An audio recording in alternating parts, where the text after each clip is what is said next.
Greetings, YouTube. I did a video the other day about Anna Falling, a woman running for the Tulsa City mayoral race, and her desire to have a creationist display put up at the Tulsa City Zoo. Because of my video, Ms. Falling contacted me. She posted a video of her press release done at the zoo, and I was the first person to comment on this video because I guess I was the first person to receive the link. I found it kind of humorous that the related video on the sidebar is my video discussing how I think this is not a good idea. I don't think that was her intention. But one of the people who replied to my comment took the stance that if you don't stand for something, in this case a creationist display on public land being produced by public funds, then there's a danger that you will stand for nothing.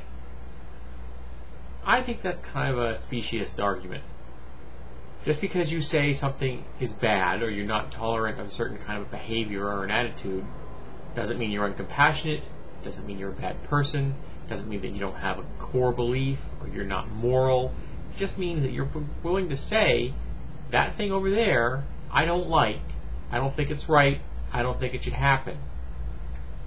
So it doesn't mean that you don't have any kind of foundation, that you're not stably, rock solid moral and looking at the world in a positive way. It just means that you don't agree with something. And when you don't agree with somebody, someone can say you're wrong, but it doesn't mean you have no foundation at all. And I also was struck by a number of comments I've seen, particularly about the fact that their protesters at the event itself are bringing up the fact that freedom of religion should include Christianity, and of course it does. There's this almost persecution complex that a lot of Christians seem to have, and I don't understand it. 78% of Americans self-identify as Christian. You're the majority. You've been the majority forever. For like the foreseeable future, you will remain the majority. Okay?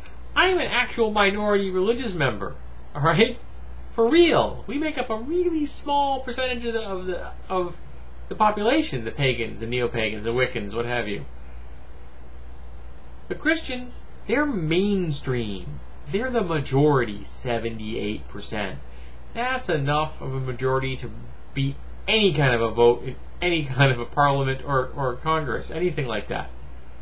But for some reason, whenever they're in the press, when they speak in public, when they demonstrate and things like that, they always have this dug-in minority kind of battle line. Like they're waiting to be overwhelmed, and I'm not sure by who. Who do they fear? Why are they afraid? Just because someone says, I don't like what you're doing, I don't think what you're doing is right, isn't an attack. It doesn't mean that I am invalidating your worldview. At least I hope I'm not invalidating your worldview, as your worldview is so weak that my saying, I don't think it's a good idea, that I think you need to reevaluate your worldview. My religious beliefs are mine, and I believe all religious beliefs should be personal. But there's nothing anyone out there is going to say that's going to undermine my religious beliefs. If they introduce an idea to me that I haven't thought of that I think is good, I may or may not add it into my religious worldview. But if they just say, I think you're bad because you believe in a certain, X, Y, or Z, that has no effect on me. I will just ignore them. I will consider it well worth what I paid for it, which was nothing. So I'm just confused as why many Christians seem to have this defensive, us against the world kind of a stance when they're the majority. I don't get it. Can anybody explain it to me? Please?